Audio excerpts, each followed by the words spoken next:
پھر ملک کا بھی یہی حال ہے, نہ یہ پتہ چل رہا ہے کہ اسلامی ملک ہے یا سیکولر کنٹری ہے کیا, یہ لٹکے ہوئے ہیں درمیان میں.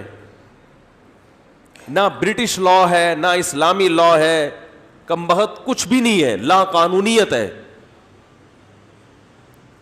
آپ اندازہ لگاؤ یار, یہ درندگی کی انتہا نہیں ہے. 5 سالہ بچی, وہ کتنی معصوم پیاری بچی ہوتی ہے, اس کے باپ پہ کیا گزر رہی ہوگی, اب بھی ہوش کے ناخن لینے کے لیے تیار نہیں ہے. 2 فالٹ ہیں, 2 خرابیاں ہیں معاشرے میں جس کی وجہ سے ایسے جرائم بڑھ رہے ہیں. نمبر 1, شرعی سزائیں نافذ نہیں ہیں, بند کمرے میں سزائیں دی جا رہی ہیں. اسلام میں بند کمرے میں سزائیں نہیں ہوتی. چور کا ہاتھ کھلے عام کاٹا جاتا ہے, زانی کو کوڑے. وَلْيَشْهَدْ عَذَابَهُمَا طَائِفَةٌ مِّنَ الْمُؤْمِنِينَ, اللہ کہتے ہیں جب زانی کو کوڑے لگاؤ, مسلمانوں کی ایک بہت بڑی جماعت اس کو دیکھے. رجم کیا جائے گا نا زانی کو, مسلمانوں کی بہت بڑی جماعت دیکھے کہ پتھروں سے مار رہے ہیں اس کو. جب اس طرح کے فسادی لوگوں کو, جو اس طرح بچیوں کا ریپ کرتے ہیں, سزا دو تو چوک پہ لٹکاؤ اس کو, ساری دنیا دیکھے. اس میں کیا تکلیف ہو رہی ہے؟ لیکن اسمبلی میں بیٹھے ہوئے لوگ یہ قانون نہیں بنائیں گے کیونکہ ان کو ڈر ہے کہ کل ہم بھی چوک پہ نہ لٹکے ہوئے ہوں. ان کی تو جیلیں آپ جا کے دیکھو, بحریہ ٹاؤن سے اچھی تو ان کی جیلیں ہوتی ہیں سیاسی لوگوں کی. اپنے لیے کیسی خوبصورت جیلیں بنائی ہوئی ہیں دیکھو, ہیں سیاسی جیلیں ہوتی ہیں نا, ان میں بچے بھی پیدا ہو رہے ہوتے ہیں ان کے, اگلے وزیر اعظم بھی جیل میں پیدا ہو رہا ہوتا ہے, صدر بھی جیل میں پیدا ہو رہا ہوتا ہے. کوئی کام ان کا رکتا ہی نہیں ہے. اسلام میں جیل نہیں ہے, اسلام میں سزا ہے, چوک پہ لاؤ, کوڑے لگاؤ, پتلی گلی سے نکلو, کیش سزا, چلو جاؤ اب کام کرو, اب جو کرنا ہے کرو. اب تو کوئی تمہیں تانا نہیں دے گا کہ سزا ملی ہے, بس تو ہو گئی سزا. جیلیں بنائی ہوئی ہیں, غریب کی جیل الگ ہے, امیر کی جیل الگ ہے. سیاسی لیڈروں کی جیل نہیں, وہ بحریہ ٹاؤن ہے. وہ سعودی عرب میں ایک بنگلہ دیشی کو پکڑ لیا کسی نے, وہ بیچارہ غریب آدمی, اس کو اتنی اچھی جیل ملی نا. ویسے سعودیہ کی جیلیں ساری اچھی نہیں ہیں, لیکن بعض دفعہ وہ کوئی ایسا مجرم نہیں ہوتا تو بڑی پروٹوکول مل جاتا ہے جیل میں. ہمارے ملک سے پھر بھی بہرحال اچھی ہیں.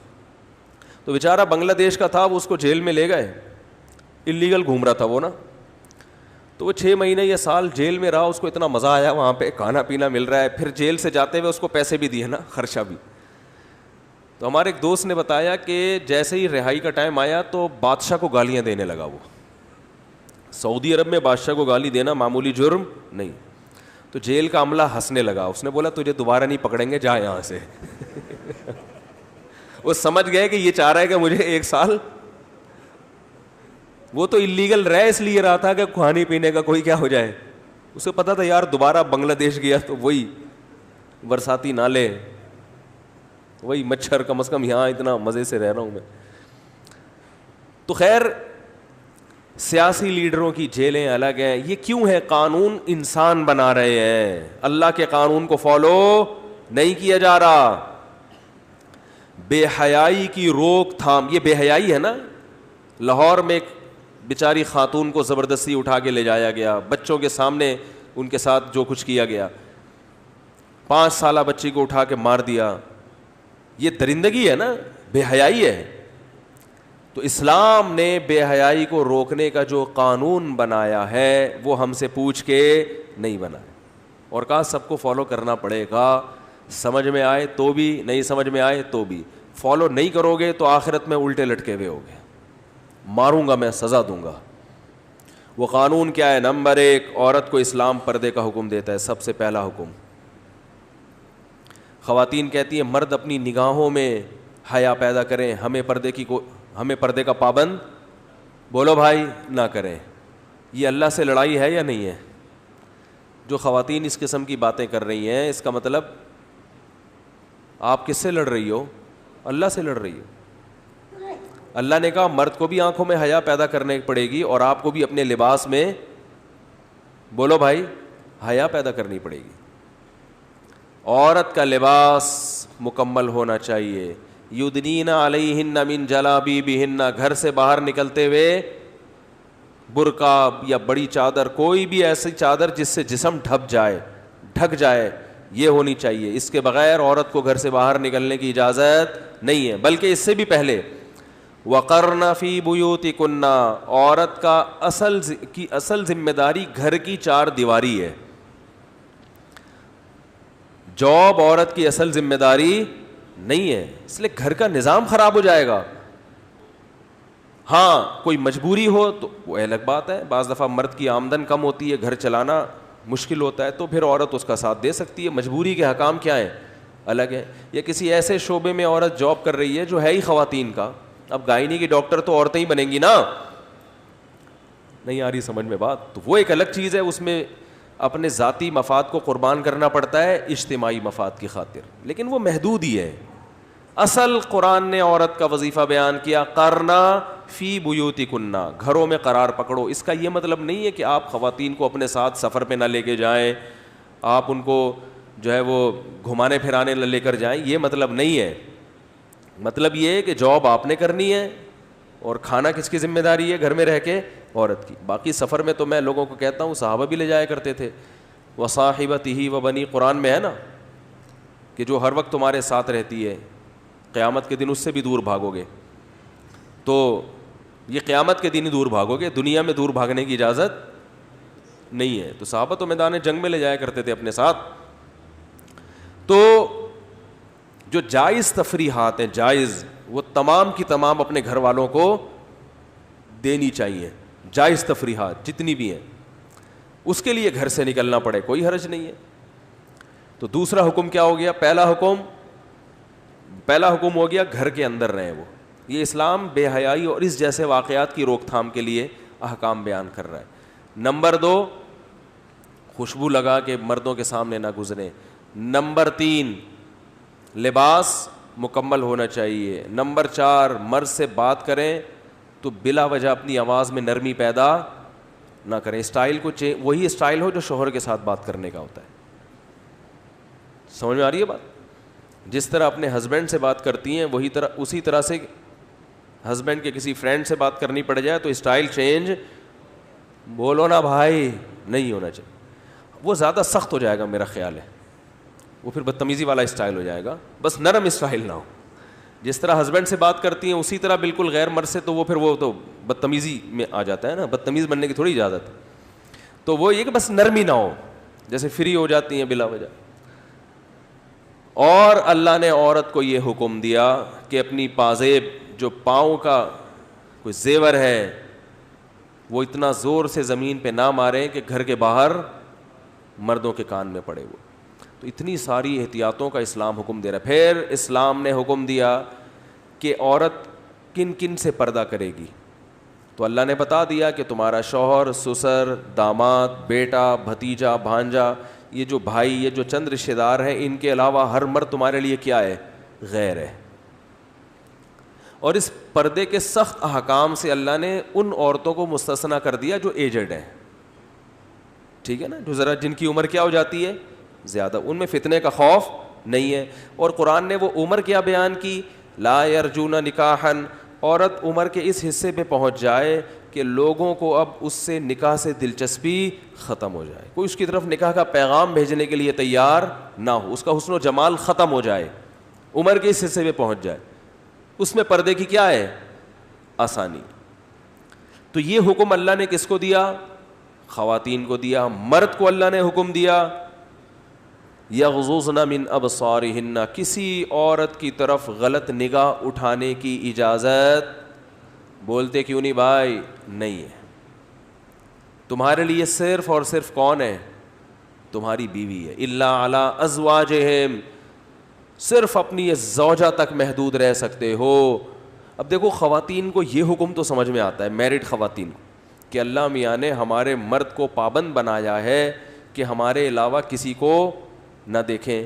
بہت زبردست حکم اللہ نے قرآن میں ہمیں دے دیا. تو بھائی اللہ نے یہ بھی تو کہا ہے کہ جیسے آپ کا میاں کسی کو نہ دیکھے اور کوئی عورت اس کو اپنی طرف مائل بھی نہ کرے، تو اللہ میاں نے آپ کو بھی کہا ہے کہ آپ ایسا ڈریس نہ پہنے کہ دوسروں کے میاں آپ کو، بولو بھائی، دیکھیں. دوسروں کے میاں پر بھی پابندی ہے، اور نہ کوئی ایسا عمل آپ کریں جس سے دوسروں کے میاں، وہ میاں کیا ہو گیا سمجھ رہے ہو کہتے ہیں نا لوگ، دوسروں کے میاں بھی آپ کی طرف نہ دیکھیں. تو یہ اللہ کے بنائے ہوئے قوانین ہیں, اس میں دو رائے نہیں ہے. سمجھ میں آئے ٹھیک ہے, نہیں آئے تو بھی یہی ہے. تو اللہ نے مرد کو بھی حکم دیا کہ وہ نظر کی حفاظت کرے گا, اور اللہ نے مرد کو یہ بھی حکم دیا کہ وہ نکاح جلدی کرے گا تاکہ ان چیزوں کی نوبت نہ آئے. جلد نکاح کرے گا. اور اسلام نے یہ بھی کہا نکاح کو آسان بنایا جائے گا, نکاح کو مشکل نہیں. بارات کا کھانا اسلام میں بولو نا بھائی نہیں ہے. نکاح کے نام پہ جو آج کل کے استخارے ہو رہے ہیں, آج کل کے استخارے, ان کا اسلام میں کوئی تصور نہیں ہے. استخاروں کے نام پہ ٹرخایا جا رہا ہے. اور پھر یہ بھی اجازت دی کہ مرد ایک سے زیادہ نکاح کرے گا. یہ قانون بھی اللہ نے مجھ سے پوچھ کے نہیں بنایا. لوگ مجھے کہتے ہیں آپ یہ باتیں ممبر پہ بتاتے ہو, کیا کر رہے ہو, آپ کو شرم نہیں آتی, آپ کیسی باتیں کر رہے ہو؟ کہتے بھائی تو مجھے برا والا کہہ رہا ہے یا اللہ کو کہہ رہا ہے معاذ اللہ؟ تو اللہ نے مجھ سے پوچھ کے بنایا ہوتا, میں نے مشورہ دیا ہوتا, اللہ اجازت دے دے تو پھر آپ کہتے یار مفتی صاحب آپ نے اللہ میاں کو کیسا مشورہ دیا؟ اللہ میاں نے مجھ سے مشورہ لیے بغیر بنایا, اور یوں کہنا چاہیے مجھے بھی پھنسوا دیا. حقیقت میں تو خود اسلام کے قانون کی وجہ سے پھنسا ہوا ہوں. میرا لائف اسٹائل آپ دیکھ لو, آپ سر پکڑ کے بیٹھ جاؤ گے. لوگ کہتے ہیں گھر کو سنبھالنا اتنا مشکل ہے, کتنی ٹینشن ہوتی ہے آدمی کا, سارا خرچ کتنا خرچہ ہوتا ہے, ادھر جاؤ تو وہ ناراض, ادھر جاؤ تو یہ جو آج کل 2-3 جس کی بیویاں ہو نا اس کے ساتھ یہ مسائل ہوتے ہیں. اس کو سفر پہ لے گئے تو ادھر کا مسئلہ, ادھر لے گا تو ادھر ٹوپی کرا کے ادھر ہی گئے, سارا دن اسی ٹینشن میں گزرتا ہے.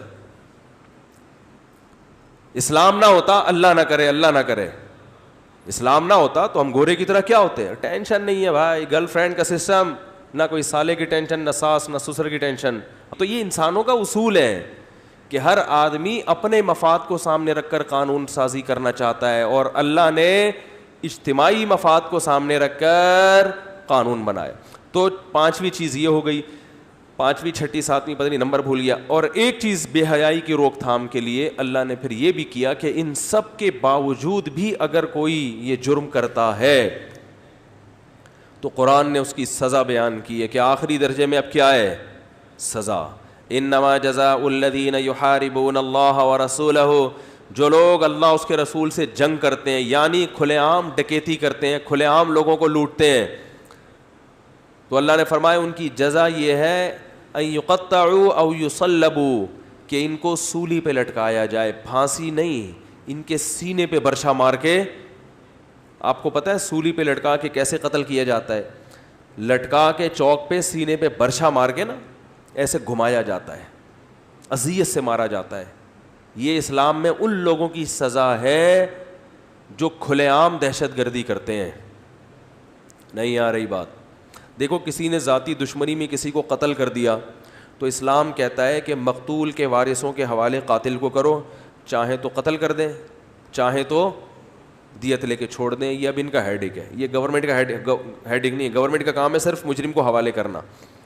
لیکن جو کھلے عام اس طرح کی دہشت گردی کرے گا تو اسلام نے اس کے بارے میں پہلا قانون یہ بنایا کہ یہ حد ہے, اس میں حکومت کو معاف کرنے کی اجازت نہیں ہے.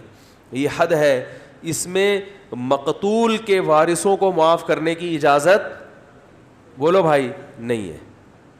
ایسا نہ ہو نرمی میں آ کے وہ معاف کر دے. اللہ نے کہا نا یہ میرا مجرم ہے, یہ اس کا مجرم نہیں ہے, ان کو اجازت نہیں ہے. تیسرا کام, اس کو جو سزا دی جائے گی قتل کیا جائے گا عام طریقے سے نہیں, سینے میں برچھا مار کے قتل کیا جائے گا اس کو. چوتھا, اس کو چوک پہ لٹکایا جائے گا, بند کمرے میں سزا نہیں دی جائے گی. اور اگر اس نے مال بھی چھینا ہے تو ہاتھ پاؤں بھی کاٹے جائیں گے اس کے, دایاں ہاتھ اور بایاں پاؤں, بایاں پاؤں کاٹ کے پھر اس طرح سے لٹکایا جائے گا. اب اللہ اگر ہم سے پوچھتا تو ہم کہتے کہ یہ تو بہت سخت سزا ہو گئی. کیا خیال ہے بھائی؟ سب یہی کہتے ہیں نا. جیسے کہ ابھی ایک ہمارے سیاسی لیڈر کا بیان آیا ہے کہ کسی نے کہا نا یہ جو ریپ اس طرح کر رہے ہیں ان کو چوک پہ لٹکاؤ. انہوں نے کہا نہیں, عمر قید سزا ہونی چاہیے, قتل کرنا یہ زیادہ ہو گیا. وجہ کیا ہے کہ باہر کی دنیا میں اپنا امیج یہ شو کرنا کہ ہم بہت رحم دل ہیں. یہ نہیں دیکھ رہے کہ جس باپ کی بیٹی کو قتل کیا گیا اس کے دل پہ کیسے آرے چل رہے ہوں گے. تو انسان ہے نا, انسان دوسرے انسان کے جذبات نہیں سمجھتا, وہ صرف اپنے بارے میں دیکھتا ہے. تو تو اس لیے اللہ نے آسمان سے قانون نازل کر دیا, بھائی ایسے دہشت گردوں کو چوک پہ لٹکاؤ, معاف کرنے کا رائٹ نہیں ہے. تو بھائی ایک فیصلہ کر لو انفرادی طور پر بھی اور اجتماعی طور پر بھی کہ آپ مسلمان ہو یا غیر مسلم ہو. مسلمان ہو تو پھر پورے ادھر آ جاؤ, غیر مسلم ہو تو پھر پورے ادھر چلے جاؤ. یہ جو بیچ میں لٹکے ہوئے ہیں, ہمارے ملک کا بھی یہی حساب کتاب ہے. پتہ ہی نہیں چل رہا کہ ہم ایک اسلامی کنٹری ہے یا کیا ہے, غیر اسلامی کنٹری, پتہ ہی نہیں چل رہا یہ ہو کیا رہا ہے. تو اچھا ایسا سفر جس میں لمبا سفر ہو, خطرہ ہو, نبی صلی اللہ علیہ وسلم نے عورت کو محرم کے بغیر سفر کرنے کی اجازت نہیں دی. یہ بھی ایک بے حیائی کے روک تھام کے لیے کہ ایسا خطرناک سفر جس میں فتنے کا اندیشہ ہو, تو آپ صلی اللہ علیہ وسلم نے اس میں عورت کو مرد کے بغیر سفر کی اجازت نہیں دی. حج میں جاتے ہیں نا, محرم کی شرط ہے نا کہ بھئی 40 دن وہاں رہے گی, اکیلی نہیں رہ سکتی, مرد کا ہونا ضروری ہے اس میں. تو یہ سب بے حیائی کی روک تھام کے لیے. تو بھائی کچھ مطالبہ کرو فیس بک پہ, یوٹیوب پہ, سوشل میڈیا پہ, گورنمنٹ سے مطالبہ کرو بھائی کو ایجوکیشن سسٹم کو ختم کرو, بے حیائی کو ختم کرو. یہ چیزیں لوگوں کو درندہ بنا رہی ہے.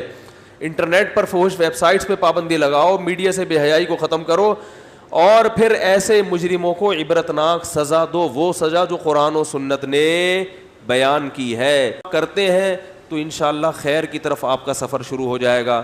نہیں کرتے تو یاد رکھو اگلی نسل میں پھر یہ امیدیں چھوڑ دو کہ یہاں خواتین کی عزتیں محفوظ ہوں گی. اللہ نہ کرے آج یہ حالات ہیں, کل اس سے زیادہ حالات خراب ہوں گے. اللہ تعالیٰ اس دن کے آنے سے پہلے ہمیں سدھرنے کی توفیق عطا فرمائے. وما علینا الا البلاغ.